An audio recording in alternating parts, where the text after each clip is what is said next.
like Wilkinson v. Downton and Janvier versus Sweeney. What is mentioned in this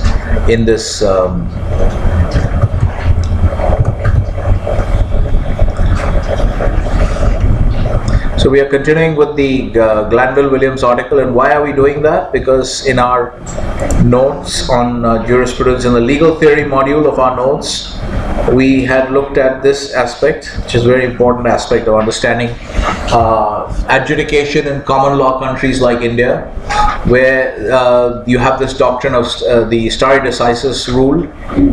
So precedents get cited in the court. So then the question, and precedents have to be followed. So the question is, which part of the case which part of the precedent are you going to follow? And that's when we understand that we follow only the ratio decidendi. So to understand which is the ratio, what is the ratio decidendi of a case, how it is to be extracted, that is one of the things we are trying to learn through this Glanville-Williams article. And then we will also discuss this idea of distinguishing. Just get into the meat of how precedents are used in legal arguments. All right, so let's go back to the Glanville-Williams article, where I've tried to highlight most of the. I think we stopped here. Right, we stopped here, and so what we are trying to do is, how to find out the ratio decidendi of a case. So we are focusing initially on the Wilkinson versus Downton case, which you saw, that where this guy scared a lady by telling her that her husband was injured, and then she suffered a nervous shock.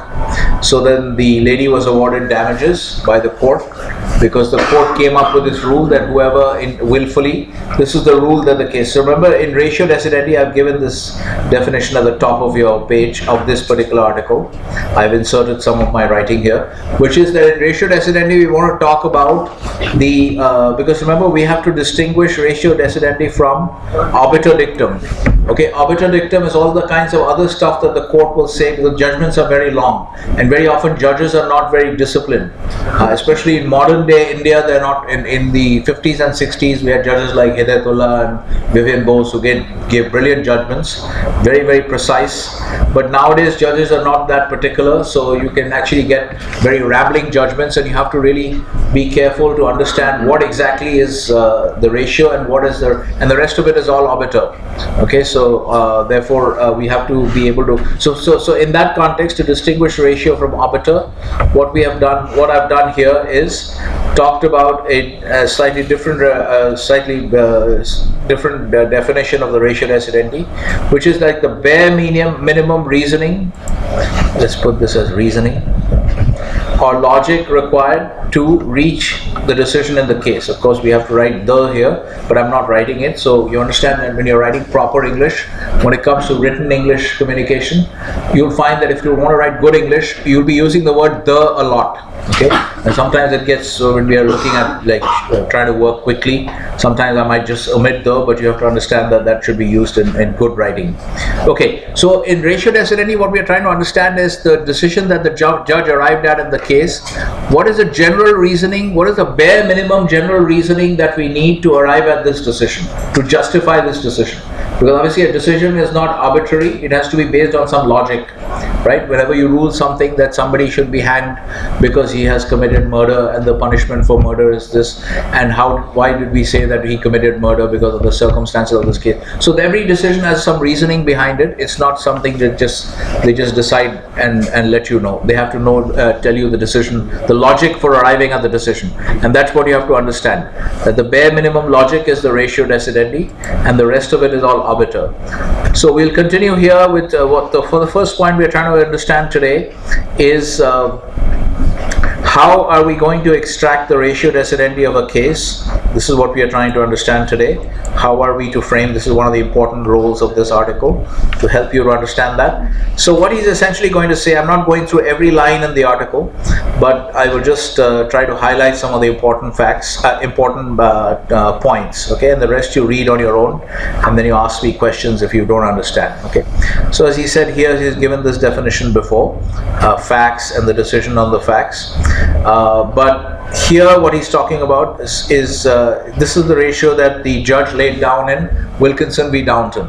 So Downton was held liable to pay damages to Mrs. Wilkinson because what the judge determined was that he willfully did an act. If you just focus on this part, which I've underlined, is the font big enough, Priya? Is the font big enough? Yes. Okay. All right. Okay. So the judge determined that he willfully did an act which was calculated to do harm and did indeed cause physical harm to Mrs. Downton. So this is a general principle. As you can see here, he's not mentioned the name of Downton. He's not mentioned the name of Wilkinson, but he has tried to make the judge has tried to lay down a rule in giving his decision on the case, that why is this guy Downton being held liable? Because he willfully did an act which was calculated to cause harm and did in fact cause physical harm to the plaintiff. Okay, and this is the ratio of the case. All right, so this is one level, and you will see the ratio actually gets widened. You can understand the ratio at different levels of abstraction.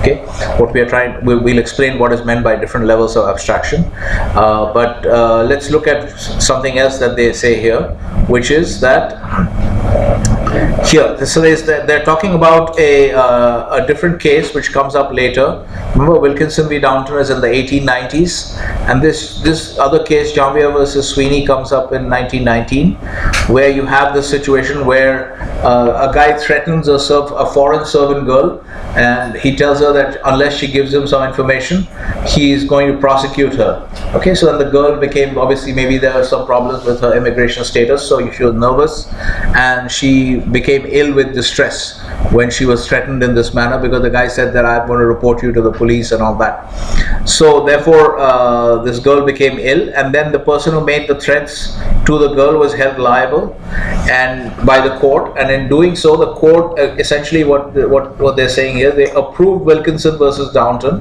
That means that the court, remember this, now at this point in 1919 this becomes a precedent, because Wilkinson v. Downton came in 1897, I think.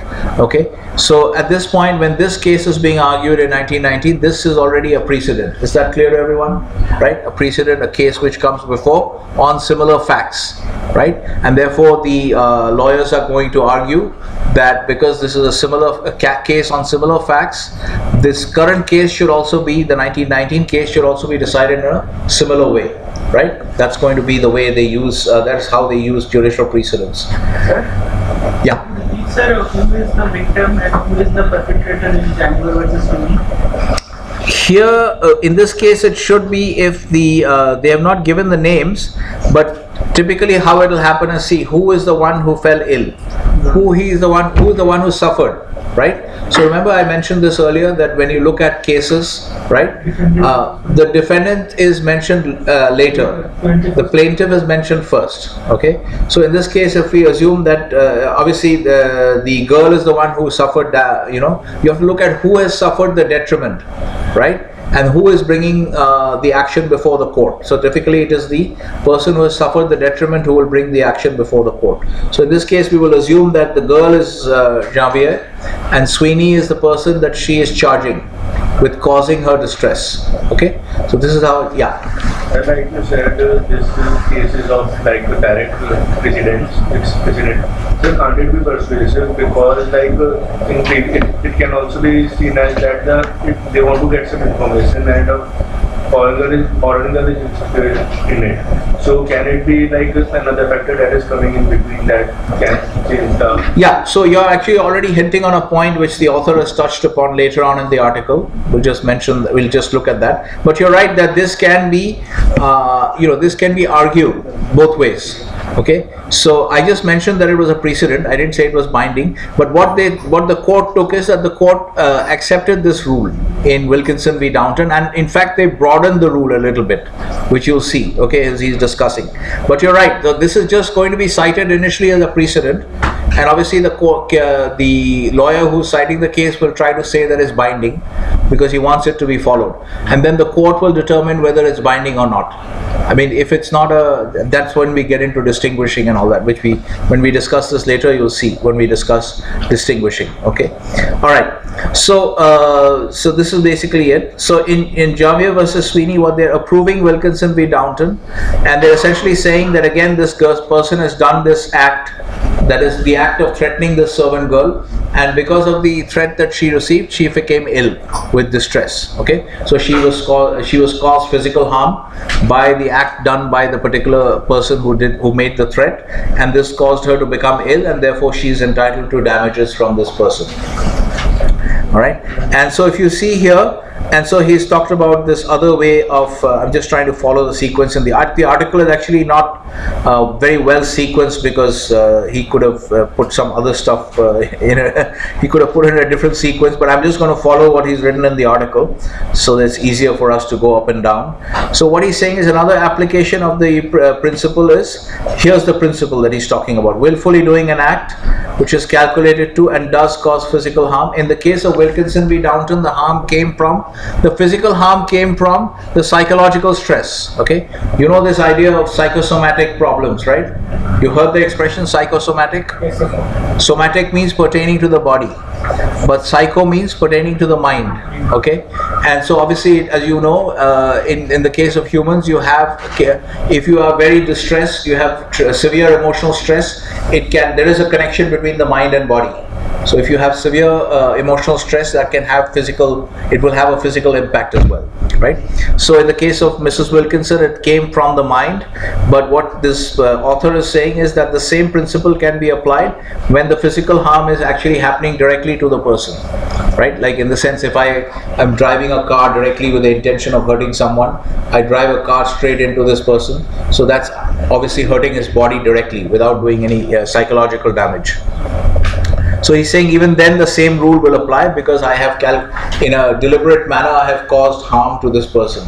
Okay, therefore I should be liable to pay damages. Okay, so so what I'm just trying to get to here is that here what he's saying is that what is involved in finding the ratio decidendi of the case is a process of abstraction. Okay, what does he mean by the process of abstraction? Abstraction means essentially looking at various levels, looking at the same phenomenon at various levels. It's all almost like using a different zoom lens for each level. So in the sense, like, I can look at one level of abstraction is to look at a geographical area as a city. I can look at it as a city, or I can look at it as part of a district. I can look at it as part of a state, then a country, and then I can look at it as a continent, then the planet, then the galaxy, then and the solar system. Are you following what I'm doing here? At each level I'm becoming more and more macro. I'm zooming out more, like from city to district to state to country to continent to planet, right? At each level you're going higher and higher. Is everyone following that? Yes? Yes, sir. Yeah, so that is what is meant by level of abstraction. So initially you try to understand the rule as it applies to the particular facts of the case. That this guy Downton told Mrs. Wilkinson a lie, that her husband was actually injured, but when he was not actually injured, he told her a lie. And what was the purpose of the lie? He wanted to enjoy seeing her getting frightened, and he wanted to get a kick out of it. So that's why he told her a lie. And then obviously it caused her distress. So you could actually state this principle at the level of telling a lie. But what the author is pointing out here is that, I think he's talked about it somewhere here. Where has he talked about the fact that the lie is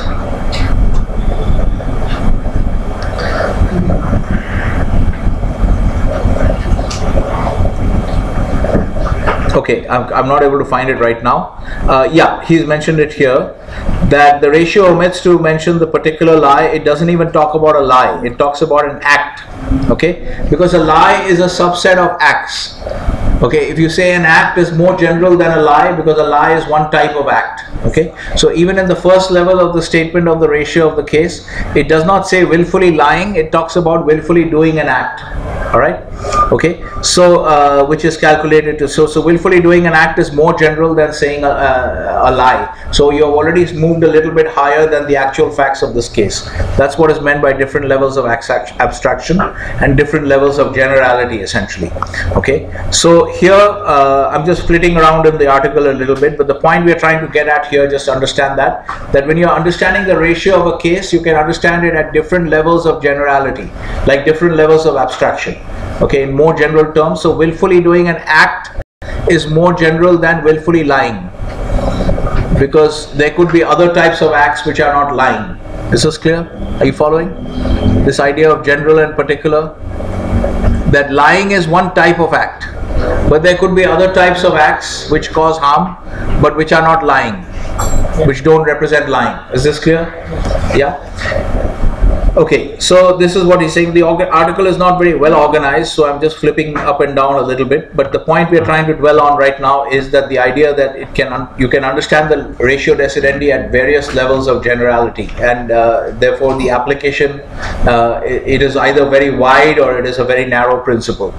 Okay, so here he's talked about it can apply also. The harm can be directly on the plaintiff's body also. And then let's look at this part here. Yeah, so this process of abstraction, he's given you another example of abstraction. So if you look at a dog, it can be either seen as a terrier. Okay, it's a breed of dog, then it can be either a dog or it could be a mammal, animal, okay, and so on and so forth, right? Okay, so that's what he means by level of abstraction. The higher the abstraction, the wider the ratio decidendi. Okay, so obviously if I'm applying the rule at the level of states, it's higher than, it's more general than something that is applied at the level of cities, right? Because there'll be many cities within a state. So that is what we are trying to understand here. Okay, so that's why it says instead of tell a lie, replace tell a lie by doing any act. That's a wider principle, right? And the idea is that, so the question is then, where do you stop? When do you stop making it a more and more general rule? So the idea here is that you have to use your judgment, and we are trying to essentially evolve. You have to use your own judgment about what should be the law in a particular case. So it's not a mathematical formula. Okay, you'll see there's some logic involved, but it's not a mathematical formula, so you have to use some judgment as to how do we want to guide people's behavior in society. Remember, all this is based on, all the laws are based on they have only one purpose, which is to make people behave properly. Why do we say that murder is a crime? Because we don't want people going around murdering other people. Okay, so we want to incentivize people, and we want to make sure that their behavior is controlled in such a way, in a way that we can have an orderly society. So when we are evolving rules like this, under what circumstances should people be held liable? We want to make sure that they behave in a responsible way towards other people, and that's how we are evolving the rules. So you have to use this kind of judgment in deciding where you stop. Okay, so that's what he says here. Okay, now let's look at this particular case that yeah. So let's look at one more example of how the ratio of a particular case can be made a little bit wider, made a little bit more general. Okay, like what you saw in the Wilkinson versus Downton case is that we had talked about the word willfully. Okay, willfully doing an act which is intended to cause harm and does cause harm. Okay, that was Wilkinson v. Downton. But if you look at the Jamia versus Sweeney case, which is the foreign servant girl who was threatened with prosecution. Okay, if you look at that case, what happened there in that case was let me take this. I don't like to make everything bold because then it becomes like, how do you know what is important with?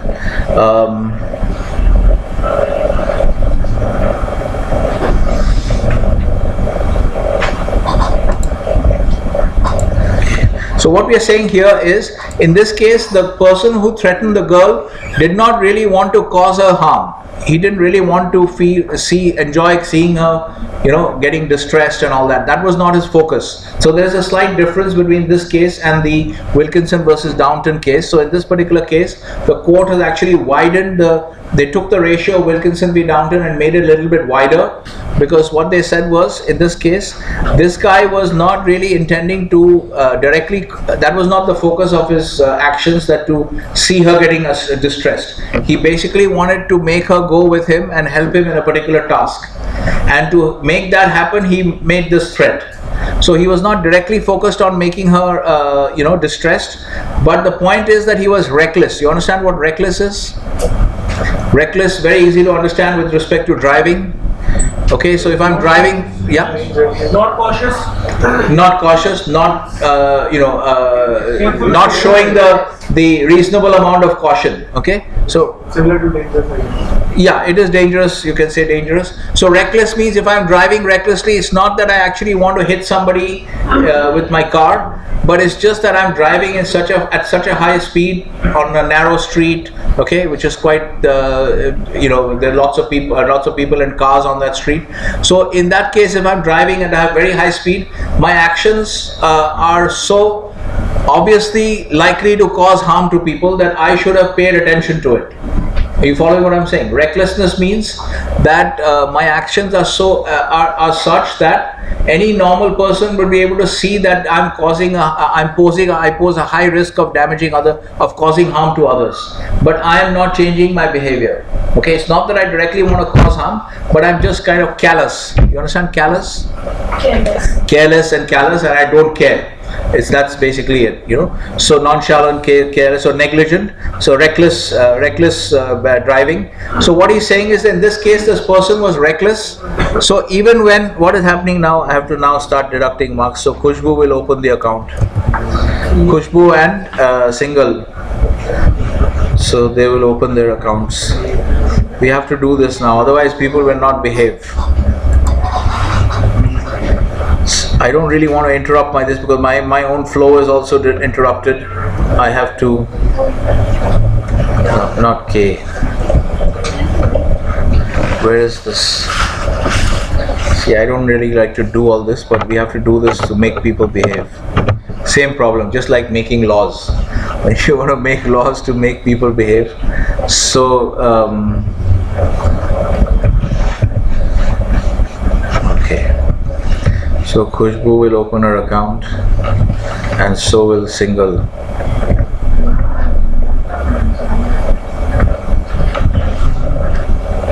You are Tanshi Single, right? Okay. So we'll have to keep doing this now, and this will keep piling up the score. We'll keep it here until I get the team scores ready. Okay, and so right, let's go back to this. So this is a problem here that it also interrupts my flow, and then I have problems going back to focusing on what we were discussing. Okay, so we were discussing recklessness, right? Reckless driving. So we were discussing recklessness. So what the court is doing in Jamia versus Sweeney is, while they approve of Wilkinson v. Downton, but the rule that the judge laid down in Wilkinson v. Downton was that he has to willfully do an act, right? That's what the judge laid down in the Wilkinson versus Downton. But here the court is saying this is a good rule, but we can make it a little bit wider, that even if you are not willfully directly intending the distress of the servant girl, but your actions are so reckless that you should have foreseen, any normal person should have been able to foresee that your actions will are likely to cause her distress. So you're just callous about the risk of your actions. That's what it is. Reckless means you're callous about the risk of your actions. Okay, so although you do not directly, so in this case the court said you should face the same liability as someone who does it willfully, because your actions are so obviously likely to cause harm that you should have foreseen, you should have seen the risk, you should have been able to appreciate the risk. Okay, so he must have foreseen the possibility of causing distress.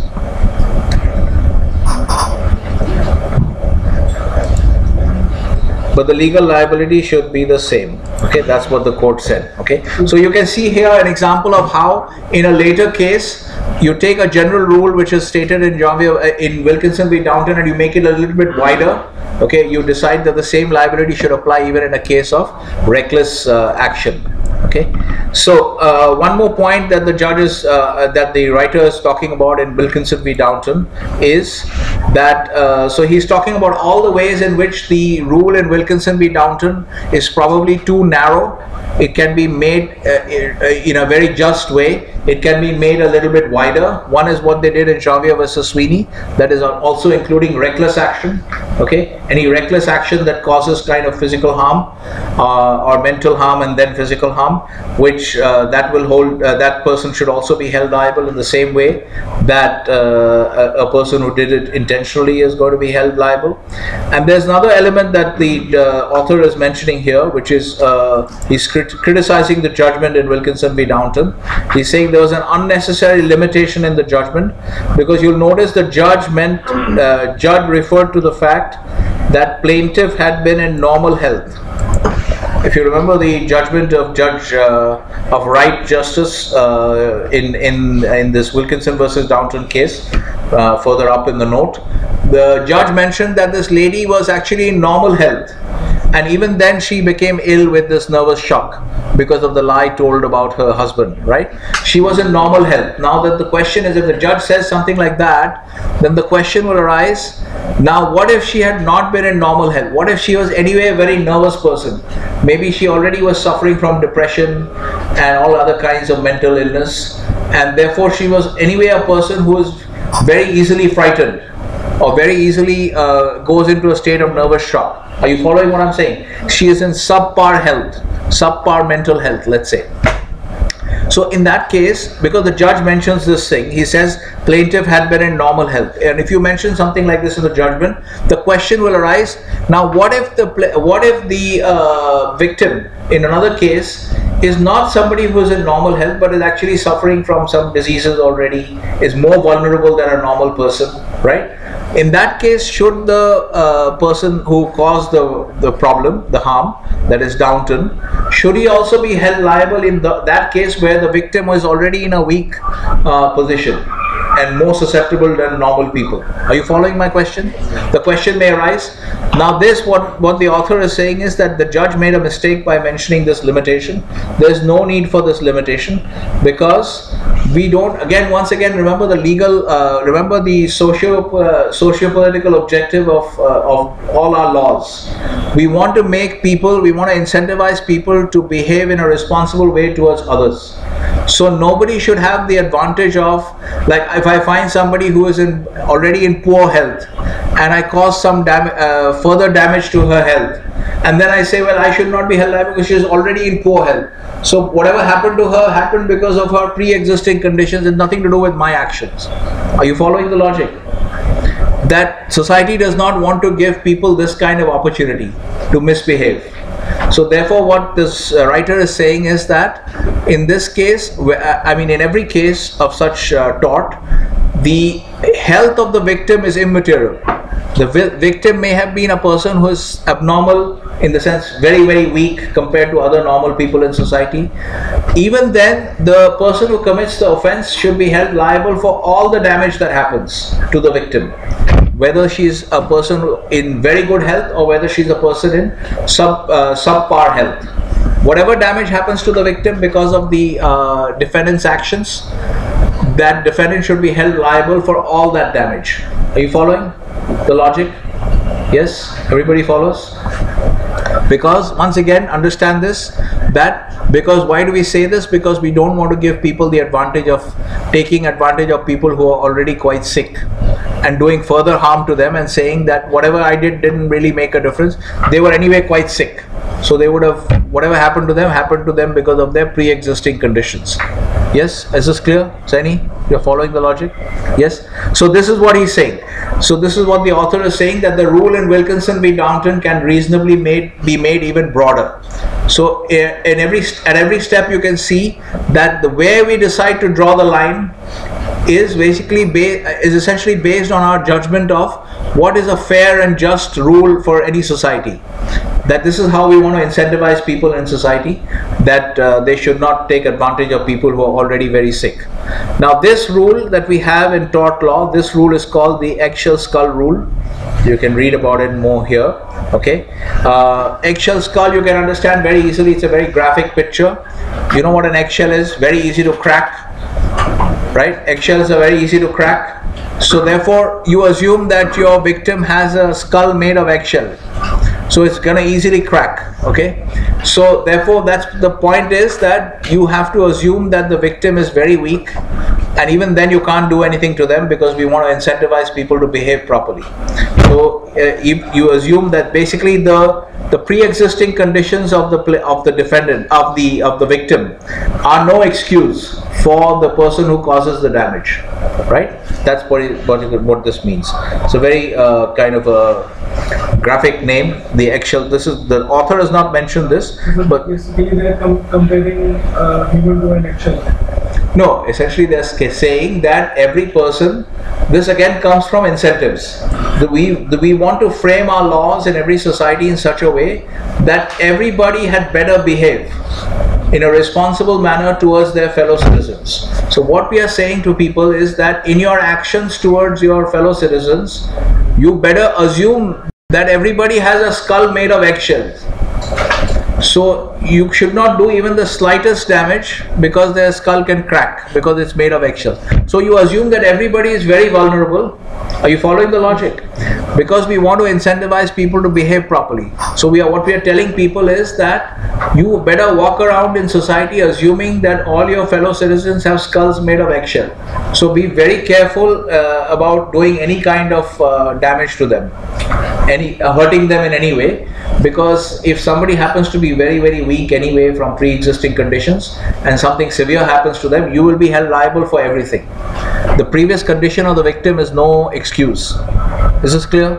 Principles are very easy to understand once you understand the incentives that we are trying to create through a legal system. Is this clear? Okay. What would happen in a case if a damage happens because of his previous and not because of what the person says? See, first is, it will be very difficult to figure out how much of the damage was due to the pre-existing condition and how much is due to the actual offense caused by the defendant, right? And the second is that because of this eggshell skull rule, we are going to hold him liable for all the damage. Because we don't, why do we do that? Because we don't want some of you, if you read I gave you some optional readings in jurisprudence, consequentialism versus deontology. Remember, along the lines of positive and normative, we gave you some distinctions which are not in the syllabus. But this is called a consequentialist approach to rule making. Why do we make this rule saying that you better walk around assuming that everybody has a skull made of eggshells? Because we want to ensure that nobody takes advantage of some guy's weak physical condition and then does some damage and says that that's not my fault because he was weak anyway. Are you following the logic? So this is called a consequentialist view. What I do is, before I make the rule, I think about what will be the consequences of making this kind of rule. Okay, like for instance, after deducting marks, now Khushbu and Singhal will not talk anymore. So this is the consequence of having this kind of rule, that it will make people behave and pay attention in the class, or at least not talk in the class. And that's why I made this rule. Okay, so this is the consequentialist approach to rule making. Yeah, okay, Shivam can go first. Like, it's made that it's not being misused. You said that it can't be misused. Yeah, we basically... Can't the person who is defending for the claim, can't he misuse it? No, what do you mean by the person, the victim? You're talking about the victim or the person who committed the offense? You're talking about the victim. No, he can't misuse it, because when you're claiming damages, you have to show that you suffered the damages. Like in the case of that Wilkinson versus Downton, they claim some medical expenses, so she would have to show the medical bills. So you can't really misuse it, because everything is subject to fact checking by the court. So the court, when you come and make a claim before the court will determine whether they will take evidence and see whether your claim is actually factually correct. So the dummy can be rated for the same. What, dummy? Yeah. Dummy receipt? Dummy expenses? Yes. Okay, the next time I need dummy expenses, I'll come to you. Okay, no, that you have to take a chance on that, because you assume that the court is in a position to figure out the difference between fake expenses and real expenses. That is part of the job of a court, to understand whether the evidence is true or not, or whether there is fabrication of evidence. whether the evidence is genuine or it is fabricated. That is the job of a court. Now, of course, a court can also make a mistake, right? So that can happen, but in general, we expect the court to be able to figure that out.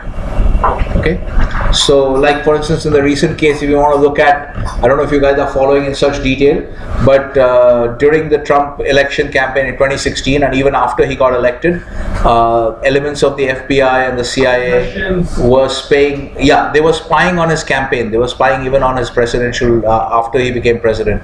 And the warrants that they got to spy on the president and the presidential candidate, those warrants were based on fake information. Okay, so it's like I'm saying that Lokesh is a Pakistani spy. I'm fabricating some evidence which is actually not true, but I have fabricated the evidence showing that he is a spy, and then I'm getting a warrant to spy to monitor his activities. But the whole activity is illegitimate, whatever I'm doing, because the evidence that I used to get the warrant to spy on him, that evidence was all fabricated. It was not real. Okay, so this can happen.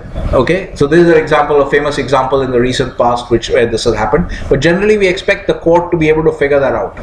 That's the duty of the court. All right. Okay. So, so this is clear. One thing you have understood, that how a ratio decidendi of a case can be slightly expanded. You can see many ways in which it was expanded. First, the judge did not mention it as telling a lie. He laid down the rule as doing an act, which is more general than telling a lie. Okay, but then he used the word willfully doing an act, which later in the case of Janvier versus Sweeney, they widened the rule even more by saying not just willfully, but even if you do it recklessly, that's also the same kind of liability.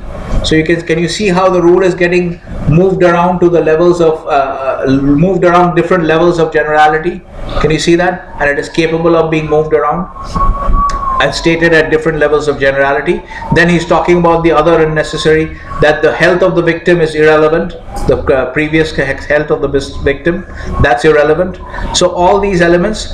Now we're going to come to this point of, you see this whole distinction, this whole discussion happening under the topic of distinguishing. Okay, this article is not well drafted, I've been saying that many times, but they have not organized the ideas properly. But anyway, so why are we discussing this point, distinguishing? Because if we go back to so we'll now see what are the two types of distinguishing. If you see your notes, I've talked about two types of distinguishing.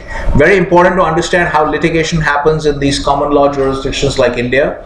So on the point of stare decisis, so generally when you're arguing a case in court in a common law jurisdiction like India, you will be applying two things. Remember what we said, that in common law cases, in common law countries which are mixed jurisdictions, so we will use both the statutory law and the codified law as well as the judicial precedents. Yeah, okay. So Gagan, you remember that we have to deduct marks. You're supposed to finish all your activities during the breaks, so you have to deduct marks. You want to go? I'll have to deduct marks because I want to impose this rule. Otherwise, people will keep on going out.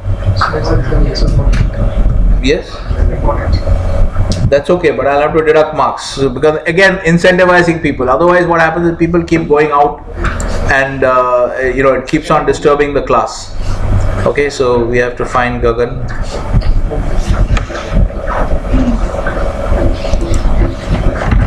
All this, you understand incentives? You know what incentives are? Okay, this you remember everything. You should always understand. It's very important to understand. Any place where you're trying to find where the problem has arisen, why the problem has arisen, always look at incentives. This is one law of economics which always applies. Okay, which is that people respond to incentives, right? So in this case, I've figured out that you guys are many of you guys care about your grades, so that we are hitting you where it hurts, right? To change your behavior. So that is the logic, because you always go for the incentives. So there's a very famous statement, you should know this is part of your learning as well. Whenever you're trying to analyze where the problem has happened in a particular case, why the fraud has happened, okay? There's a famous statement by, have you guys heard of Warren Buffett? Yes, sir. Okay. Have you heard of who is Warren Buffett's investment partner? Now that nobody knows. Charlie Munger. There's a guy called Charlie Munger who's Warren Buffett's investment partner. Okay. So Charlie Munger has a very famous statement.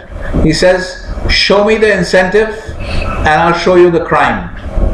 So whenever you see the crime, or any crime or any kind of malfeasance or governance problem, you always have to look at the incentives. Everything is driven by incentives, okay? So we launched into a different kind of lecture, but anyway, these are also important things for you to understand. Okay, so when you argue a case in a court in India, you are usually going to be mentioning two things. You're going to be mentioning the codified law. For instance, if you have some dispute on the Contract Act, let's say on misrepresentation in the Contract Act, so you will be looking at what is the wording of section 18 and how it should be worded, how it should be interpreted. That's one. But you will also be looking at case laws, that is precedents are sometimes referred to as case laws. So all judicial precedents, you'll be looking at precedents and citing precedents which will help your case. Remember, in a court in India, this is an adversarial system, so you have lawyers for both sides. Each is trying to argue that the other guy is wrong, right? So this is called an adversarial system. So both lawyers will be presenting precedents as judgments that should be followed in this particular case. And the other party's objective, obviously, if I am citing a particular case, obviously it's good for me and bad for the other guy, right? That's obvious strategy wise. If I'm citing a particular precedent, okay, that's good for me and bad for the other guy. So the other guy wants to make sure that the case that I'm citing as a precedent is not followed by the court. Obvious also strategy wise, right? Because if I'm citing a particular case, remember precedent, what does precedent mean?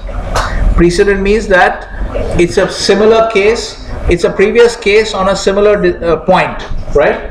So if it's a robbery case that we are arguing in court, then we are citing another previous judgment on a similar robbery, okay?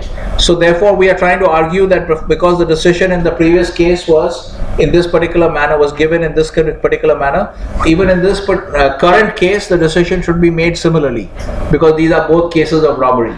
That's what precedent means, right? So the idea of distinguishing comes in because each lawyer is trying to distinguish the precedent cited by the opposite side, because I don't want that those precedents to be applied by the court, because if they're applied then I will lose. Are you following the logic, the basic strategy?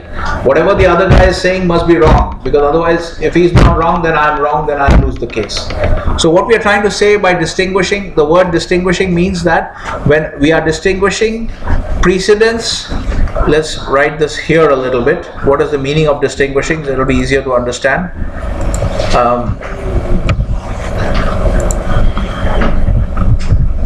Distinguishing briefly means differentiating. I'm just using a different word. Differentiating previous, I'm just going to write it in shorthand, previous judgments, or type with one finger, judgments cited by, I'm using the word opposition. Opposition is not what the word we should use, but I want to use a short word. Opposition means the opposite lawyer, okay? The opposite lawyer is citing certain judgments which he thinks are applicable to this case, and I'm actually trying to differentiate those previous judgments cited by the opposition, okay? Cited by the opposition, differentiating previous judgments cited by the opposition from the facts of the current case. I'm not writing the, obviously, to save time.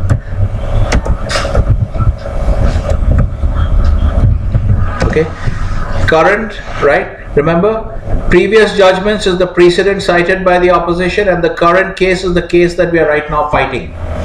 So the idea behind distinguishing is that I want to make sure that the precedents cited by the opposition are not applied by the court, and therefore I want to differentiate those previous judgments cited by the opposition from the facts of the current case. Hence,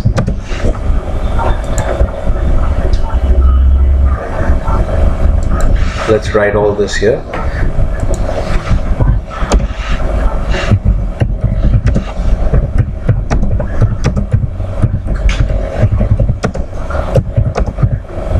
by the court. I'm skipping the. Are you following the logic? We'll give you examples, but what we're trying to show you is broadly what is meant by distinguishing. In distinguishing in civil law, in common law jurisdictions, litigation is conducted in this manner, that we will talk about the interpretation of the section, and then we will talk about we will cite various precedents, okay, that is previous judgments, which we think are in our favor, and we will say that these judgments are similar to the current case and they should be applied in the current case. But the opposition is always going to try and prove that we are wrong, okay, because if we are not wrong, then they are wrong and then they'll lose.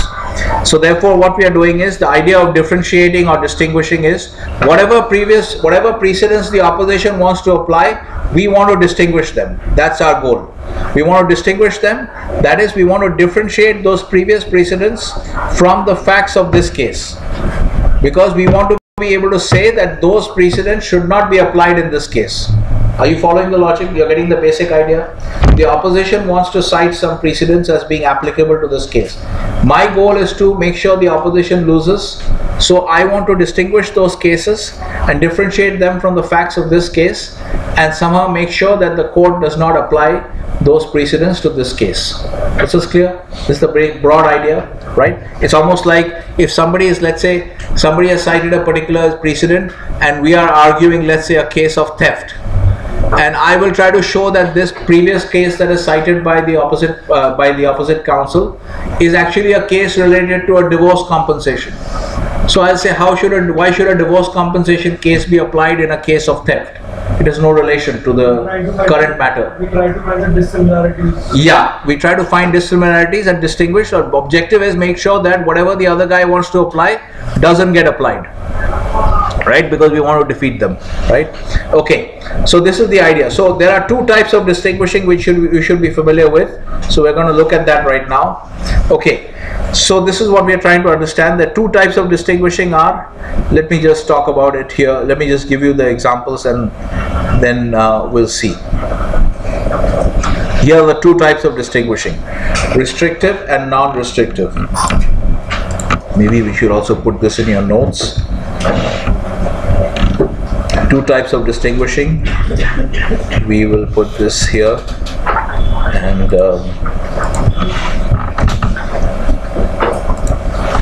I'll give you an example which some of you may like, depending on your leisure time activities. Okay, two types of distinguishing: non-restrictive and restrictive. We'll explain what that is. Okay, so first let's try and understand restrictive distinguishing. Okay, let me give you an example of a case.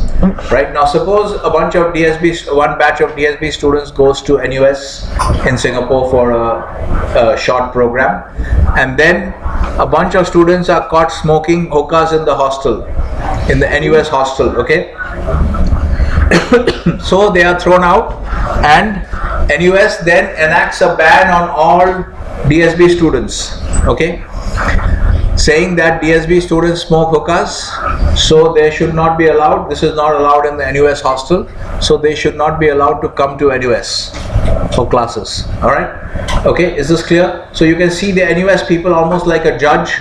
A judge is making a ruling that DSB students should not be allowed to come to NUS because they smoke hookahs in the hostel. Is this clear? You understand this ruling? Okay, you can relate to it, right?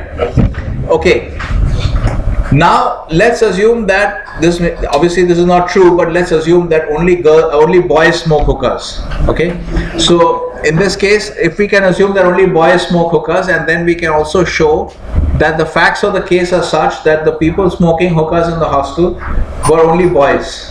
Okay, so now we are trying to understand what is meant by restrictive distinguishing. Okay, so the case, what is happening is, in the previous batch, the students went there, a bunch of them were caught smoking hookahs. The NUS judge makes a ruling that DSB students are not to be allowed to come here because they smoke hookahs in the hostel. All right, so students obviously include males and females, right? So the ruling applies to both males and females. Now in the next batch, the female students are arguing before the NUS judge that this previous ruling from the last year by the NUS judge should not be applied in our case, because that ruling is too wide. What is meant by too wide? Okay, This is, as you can see, restrictive distinguishing is more than necessary. yes. Previous judge has laid down. This is what we are trying to understand. Restrictive, very important to understand the concept. I'm sure with activity like hookahs involved, you can understand it quite easily. Okay, so previous judge has laid down a rule that was unnecessarily wide for the decision of the case. Okay, because what did the judge say in the previous year? That all DSB students are not allowed to come to, no DSB student allowed, all are banned. So the next batch, the girls are arguing that this previous year's decision was too wide. We would like to restrictively distinguish that case and say that this is not applicable to our case, because it is true that only boys smoke hookahs, and it is also true that in that particular case all those who are caught smoking hookahs were boys. So the judge failed to notice in the previous year, while making the ruling, the judge failed to notice an important fact in the case, which is the gender of the offenders. Right? They were all boys. So the judge made a rule that was unnecessarily wide, covering all students. He should have made the rule covering only male students. So the females this year are arguing that we should be allowed to go because females don't smoke hookahs. Right? This is, are you following the logic here? This is what is meant by restrictive distinguishing. So the females in this year are restrictively distinguishing the decision of the NUS judge in the previous year, where he said that all DSB students should be banned. Is everyone clear about this? Yes. So they're saying, are you able to see that making a decision with respect to all DSB students is wider than making it with respect to only male students? Can you see that? Is everyone convinced? Manisha, are you convinced that if I make a rule that applies to all students, that is a wider rule than if I make a rule applicable only to male students? So it is basically narrowing down. It is basically narrowing down an old case back to the relevant material. Yeah, it is narrowing down and highlighting certain material facts in the old case, in the precedent that is being cited, which are too wide for the decision. It is too wide for the decision in the case. Remember, you need the narrowest ruling, narrowest possible logic, the bare minimum logic to arrive at the decision. Okay, so there was a relevant fact. There was a relevant fact that the gender of the offender should have been taken into account by the judge. So understand, I just want to make sure that everybody understands this, that the previous year's ruling with respect to all DSB students was much wider than a ruling with respect to only male DSB students. Is everyone clear about that? That if I make a rule applicable to all students, that is a wider ruling than something which is applicable only to male students. Is everyone clear about that? We want to make sure that everyone understands the language. Yes? I'm not getting an affirmative response. Some are looking half dead. Some have already given up. Yes? Very clear? Yes, sir. Because the scope of the ruling is much wider, because it covers both boys and girls. But if the ruling should have actually been made only for the boys, then it is a narrower ruling because the girls would have escaped. Right? So therefore, now what the girls, so understand what is meant by the word restrictive distinguishing.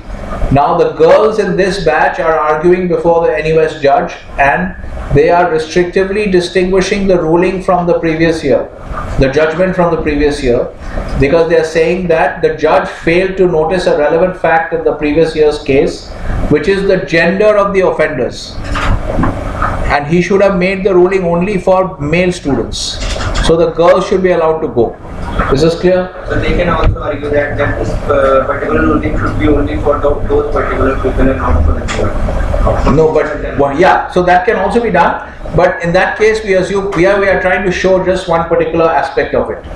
We are trying to show that. So when we are trying to show this aspect of it, we will assume that whenever guys go to NUS, they will smoke hookahs. We have to assume that, right? So. So to maintain parity in the class, I mean, if I tell them a bad joke about hookahs in the other class, I have to tell you also the bad joke about hookahs in this class. Maybe we won't do that since we are recording this. Okay. So, but has everybody understood this point?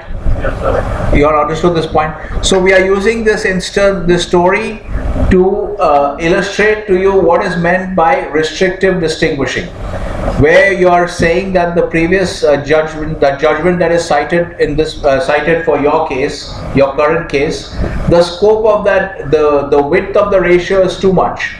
The ratio was incorrectly framed because the judge failed to see. This is where you see the theoretical point. Okay,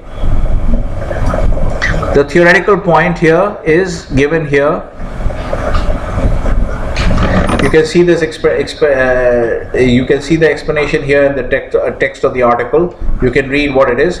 But now that you have understood the example, you can understand it in a more theoretical point. What is mentioned here is only this, that when you are engaging in this kind of restrictive distinguishing, this is a more theoretical explanation, your current case has only material facts B and C. But the case that is being cited as a precedent actually had an additional fact A, which was also material in this case, in the previous case, but the judge failed to notice it. Okay, like in this case, we would say that the gender of the offenders would be the factor A. So the judge failed to notice the gender of the offenders and the fact that only boys smoke hookahs. And he missed that fact, and therefore he made a ruling applicable to all students, which was unnecessarily wide. So in the next batch, the girls are seeking to restrictively distinguish that judgment by saying that the previous judgment, the scope of the ratio is too wide because the judge failed to notice a relevant fact. This is clear? This is all that is mentioned in this part here.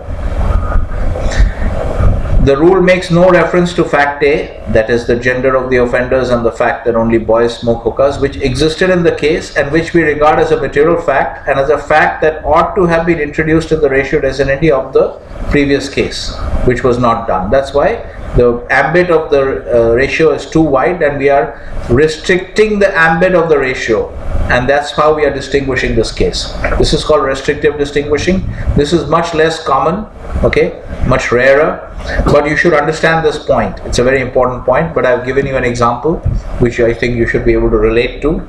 Okay, non-restrictive distinguishing is simply very it's much easier to understand. It's distinguishing based on facts. Remember, the goal is always to distinguish, because it's adversarial litigation in common law countries. You have to prove that the opposition is wrong, because if they're not wrong, then you're wrong, then you lose. So whatever they say, you have to prove is wrong. So they're citing some precedents. You have to find a way to distinguish those cases so that they are not applied to the current judgment which you are fighting for, right? You have to distinguish, differentiate, and thereby show that they are not applicable here. Okay, so the two ways you distinguish is, one is restrictive and one is non-restrictive. Non-restrictive, I'll give you an example. Let's say that we have a precedent. In the previous precedent case, let's say there was, let's say, a case of DUI. DUI is actually a US term from US criminal law. What does DUI stand for? Driving under influence. Correct. So driving under the influence of alcohol. All right. So DUI is a pretty serious offense in the US. If you get caught for DUI, they'll essentially just ruin your life. So this is a very serious. In India, it's not so serious, but there it's very serious. So DUI, let's say we have a case of DUI where you actually also cause damage, okay, plus injuries, okay. So in this case, that's a precedent that is being cited, a precedent of DUI where injuries were caused to a pedestrian, right? Person was driving under the influence and caused injuries to a pedestrian. And now your current case where your client, okay, is also being prosecuted for a situation where in a car accident somebody was injured and your client was driving the car, okay. But now what's happening is the prosecution seeks to apply this previous case, the precedent, where a person with who was engaged in DUI and caused injuries was given a very severe penalty. So now the prosecution is saying, since your case also, you have there is a case of injuries on account of a car accident and you were driving the car, so you should also be subject to the same penalty, okay. Now you have to protect your client, so you have to somehow show that he should not face these penalties. So what you do is you highlight certain facts in your case which are materially different.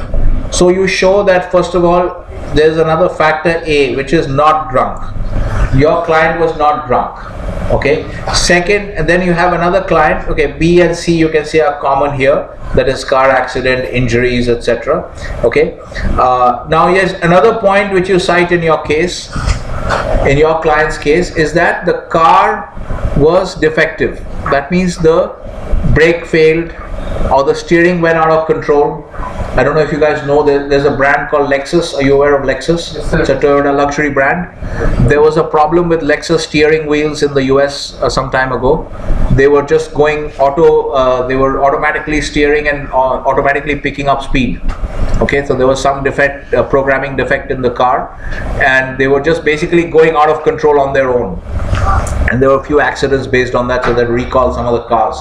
So you show that there is another material fact in your case. Not only was your client not drunk, your client wasn't drunk, and then in this case there was a defect in the car. The brake failed or the steering went out of control on its own, and then the accident happened. So you can see here the circumstances are quite different, that your client really should not have any liability because he didn't do anything wrong. He was not driving recklessly, he was not drunk, the car went out of control, and that's why the accident happened.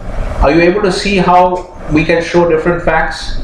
Right? So it is not a case of DUI, it's not a case of reckless driving, but there are other material facts. So because of these facts, I would say that my client should not be subject to the same penalties that were given out in this case, because the facts were materially different. Okay, my client should have very little liability because he didn't really do anything wrong. It's just bad luck. Right? Are you following the logic? Yes? People are not convinced. So here, if you notice, why is this called non-restrictive distinguishing? Because here I'm not trying to say that the precedent that has been cited, the ratio of that case was too wide. I'm not trying to say that. I'm not saying anything about the ratio of that particular case, unlike the previous situation. But I'm saying simply that my current case has different material facts. Okay, and therefore it does not match on certain material facts. Okay, we are not saying that the court did not consider any material facts which were present in the previous case. That's not what we are saying, which we were saying over here. I'm just saying that the material facts of the precedent case are different from the material facts of my case, because in the precedent case it's not that the client was actually drunk. My client was not drunk. In the precedent case, the car did not go out of control. There was no car defect in the car. In my case, there was a defect in the car. Are you following this? So I'm trying to show that the facts are different. And once again, what is my objective? My objective is to make sure that this precedent is not applied in my case. Because if it is applied, then I'll have a problem. Right? Are you following the logic? What? People are looking very blank. Is it because of the time of day? After lunch? Sir, correct me. Okay, what is the problem? If you're not able to connect, what is the problem? Then you have to ask me the question. I'm glad that you actually have said it. Many people are just not saying anything. It's a little theoretical, but you have to understand this because it helps you. These are all finer points of understanding of a case. The first part you understood, hookahs and all that part you understood. Okay, so that is easier to understand. Now, in this case, like you said in the first precedent case, he was under influence and then the planter had injuries. yes. But then in the next case, you were saying that he was not under influence. Yeah. And it was the fault of the car. Yes. Which caused injuries. Then how are the two cases same? They are not the same. 1 minute. Try to understand. Good. This is how you question. This is how you clarify. This is why he illustrates why exactly you ask questions in the class. So to clarify your own understanding. Because everybody has to understand it in their own way, right? Okay. That is the whole point. They are not the same. Even how, like in the restrictive distinguishing you were telling, it was related that DSB students are banned. So Yeah. a set as a whole were DSB students. In this case, the material facts have completely changed. Yeah. And how can we cite a reference of it? No, that they will do. That lawyers will do. Lawyers will always take a chance. Lawyers will always take a chance and see if the precedent works. Okay, they are not going to take care to see that they are always going to be correct. They will just take a chance with any case that suits them. Now it is your job as the opposing lawyer to show that this case is to be distinguished from your case. Alright, So the basic reason, the basic connection comes because, quiet here please. The basic connection comes because this B and C are the same. There is a car accident, let's say B is a car accident, and then C is the injuries to the pedestrian. Okay, these two are the same. So the prosecution is saying, now here's a previous case where there was a car accident and injuries to the pedestrian, and the defendant got 5 years jail. So in this case, your client also should get 5 years jail. But then you look into the facts of that particular precedent case, and you see that there the defendant was drunk, he was driving recklessly, and there was no mechanical problem with the car. Okay, so you highlight, when you investigate the previous case, the precedent case, you find that it has very important differences on material facts. And now you point out that my client was not drunk, my client's car was physically defective, there was a mechanical defect in the car, like the brake failed or something. So therefore you argue before the judge that because the material facts are very different, therefore this precedent should not be applied in our case. Are you clear now? Yes, sir. Yes? Okay, so at least Utsav has asked the question, but I'm sure many other people are also not clear, but they're not asking the question. Okay, so you have to engage. I understand it's a little bit theoretical, but part of being an MBA student is also being comfortable with theoretical discussions. This is something that people expect from you. Okay, you're not just going out as a programmer or some other kind of technical civil engineer or something like that. You are an MBA student, so you are required to be comfortable with discussing abstract concepts, having theoretical discussions. This is something that is expected of MBA students. Okay, so if you find it difficult, your job is to engage and ask a question like Utsav has done, rather than just switching off and going into your own, what should we say, samadhi. Like samadhi is like a state of deep meditation where you go into. You haven't heard the term samadhi, that is used for meditation, right? Okay. So, all right. Quiet. Now, have you understood this point? These 2 points? Yes, Jagyasa, you want to ask a question? No? You have understood? You have not understood and you don't want to ask a question. Okay, so go back and revise this stuff. It's not that complicated, okay? These are new concepts. These are a little bit theoretical, a little bit abstract. But if you make an effort to understand it, you will understand it. You have to just make an effort, that's all. Go back and revise and understand it. It's an important theoretical point to understand. What is restrictive distinguishing? I gave you a very easy example to understand, okay? And non-restrictive, where you don't seek to, I'll just come to you, where you don't seek to restrict the ratio of the precedent in any way, but you try to show that the current case is different from the precedent on very important material facts. Okay, not that the court failed to notice some material facts, no, but in your case there are some other material facts which make the case very different, your case very different. Yes, Shaurya, what's the question? My question is that in the first restrictive case, like they said that only boys smoke. Okay, so that is like a. They didn't say that. This year's girls are arguing that they should have said that. They should have said that. They failed. The girls this year are arguing that they should have noticed these facts, that only boys smoke hookahs and those who are smoking were all boys. So the ruling should have been made only to be applicable to boys, not to the female students. That's what this year's girls are arguing, because last year they gave the judgment based applicable to all DSB students, male and female. Okay, so what would be like A, B, C or the in this case? Here A, what we are saying is gender. See, remember, if you go and read below, this article is not very well organized, but it's got all the points here and there. Okay, that's why I'm mentioning it. If you read it along with the discussion, then you'll understand. So when the girls this year are arguing, what are they saying? This is the theoretical representation of the situation of restrictive distinction. What are the girls saying this year? This year's girls are saying that there was a material fact in the previous year's case, which is the gender of the offenders and the fact that only boys smoke hookahs. Okay, we can call that A1, A2, two facts.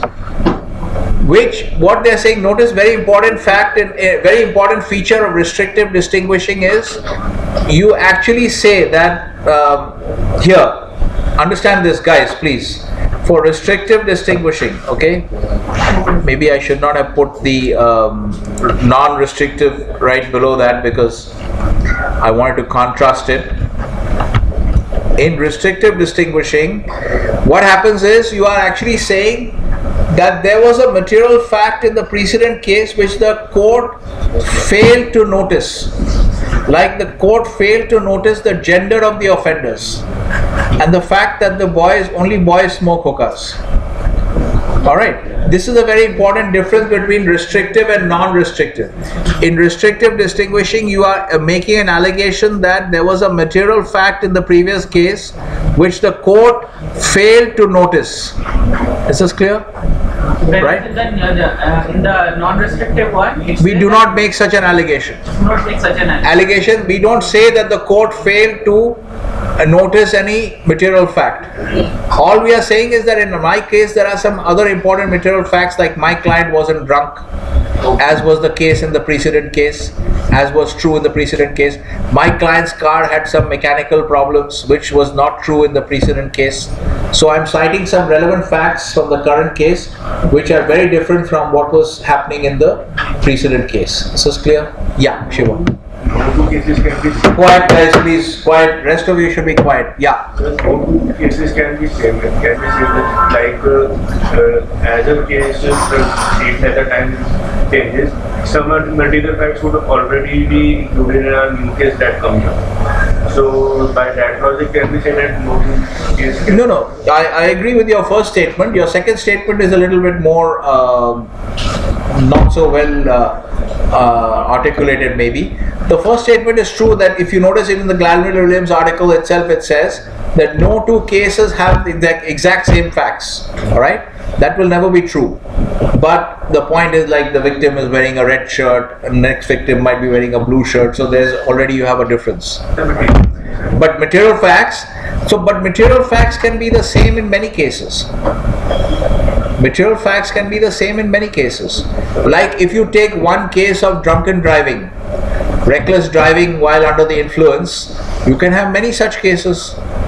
So if you can find another case which is actually has the same material facts and no other material facts which are different, okay, like none of this A and D business is present, only B and C, reckless driving while drunk, here also reckless driving while drunk, nothing else which is different material facts, then again you will have the same penalty then. Like I want to say, like the first precedent case can be in the morning and the current case can be in the night.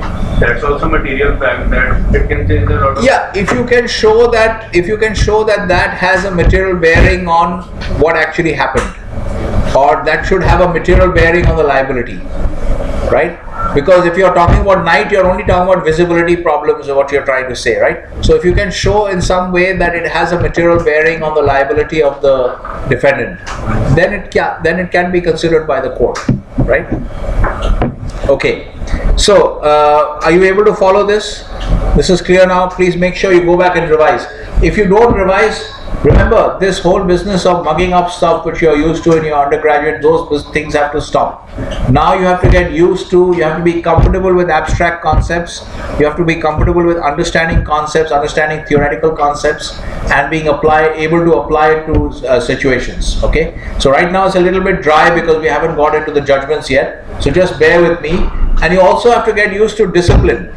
If you get bored, you don't go and start talking to another person. You force yourself to concentrate. Okay, what is so difficult about that? You have to train yourself. You guys have all become soft because you have come from this weak undergraduate culture that we have in our country where people are just having fun most of the time. So you have just become soft. You have to train yourself to be tougher now. That's all. Okay, so this you can see restrictive distinguishing, he's mentioned that. Now you can read on your own and understand this point. So this is one of the important points of this article. what is the ratio decidendi, how do we distinguish it from the arbiter dictum, and then what are the two types of distinguishing, right, which are important because you always want to be able to make a distinction and ensure that whatever precedents the opposite side is citing are not to be applied, okay, not to be applied to your case. So arbiter dictum is basically, you can read this on your own, it's anything that is not part of the ratio decidendi, okay, anything that not part of the ratio. And the earlier part of the article I mentioned that in ratio decidendi, in understanding the ratio decidendi of the case, you try to focus on the bare minimum logic that is required to arrive at the decision in the case, okay, the bare minimum logical reasoning that is required. Remember, every judgment has to be based on some reasoning. You can't just give a judgment like, okay, this guy is guilty, why is he guilty? You have to explain. Every court has to explain, right? So in the explanation, that's where we look at the bare minimum logical reasoning that is required to come to the decision in the case, all right, and everything else is what we call arbiter dicta. So you can say examples, you can read all this on your own, okay, what is meant by arbiter dicta, various hypotheticals, all kinds of stuff, okay, which, so remember here the rule of stare decisis, we are not required to follow the arbiter dicta. So the other rule that judges use in that lawyers, another trick that lawyers use in courtrooms is that if somebody is citing a case, if my opposition is citing a case and trying to argue that this is the ratio of this case, another thing I'll try to do is I'll try to show that no, this is not part of the ratio of this case, this is just arbiter, because arbiter, whatever is arbiter, I'm not required to follow. Remember, the rule of stare decisis means only the ratio decidendi has to be followed. So in addition to the distinguishing part, another trick that lawyers use is to try and argue that whatever the other side is saying is the ratio of the case is actually not the ratio of the case. Because remember, this is not like science or physics or physics and stuff like that. So there is some disagreement on what is the ratio of a particular case. So you can even have arguments on that. But the idea is to show that something is not part of the ratio of the case, but it's really arbiter, because if you can show that it's arbiter, then you don't have to follow the logic. You don't have to follow that ruling, okay? But we are approaching the end. That's why people are getting very optimistic. Yes. Can you please explain the concept of arbiter dicta? Arbiter dicta is essentially, it's like a residual concept. You understand what is residual? Leftover. You guys have done accounting. Net worth is a residual concept. You take total assets. From that total assets, you subtract outside liabilities, all the loans and debt that the company has. You've forgotten all your accounting. Okay, net worth is a residual concept. Go back and revise that also. Total assets minus outside liabilities, Residual. which means anything that is not part of the owner's equity. Okay, everything else is outside liabilities, all the debt and everything else. So total assets minus outside liabilities is net worth. Okay, net worth is a residual concept. Whatever is left over from after deducting outside liabilities from your total assets, whatever is left over is your net worth. Residual concept. Arbiter dicta is also a residual concept. Whatever the court has said in the particular judgment, right? But it's not a part of the ratio decidendi. So if it says it's not a part of the ratio decidendi, okay? So for instance, in this case, if you go back to the case of the NUS judgment on the hookah smoking, right? The NUS judge might have said that, however, if these guys were smoking cocaine, then we would have punished them, given them the death penalty and all that. Now those are all arbiter, because that is not what they were doing. They were smoking hookahs. So any kind of anything that is not relevant, anything which is not relevant to the actual core decision in the case, all the residual is arbiter dicta. Okay, so remember, if you ever go to Singapore, Singapore is very strict on these things. Okay, so please do not, no hanky panky when you are going to Singapore. So all right, okay, so people are getting very restless. We haven't been, okay, I'll just briefly, we have a couple of minutes, so I'll just give you some guidance. One sec, guys, please. Okay, I'm just going to give you some guidance so you can finish this topic on your own. It's very simple. You do the readings on your own. Okay. Let's figure out what else you have to do. Read a little bit about the case analysis framework. We will see it later once again when we start doing the cases. Okay. A little bit on the case analysis framework. Then cover all this stuff. Read all this stuff on your own. Acts, rules, and regulations. Let me just highlight, these are all topics. Okay, case analysis framework is a topic. Then acts, rules, and regulations. What are the differences between acts, rules, and regulations?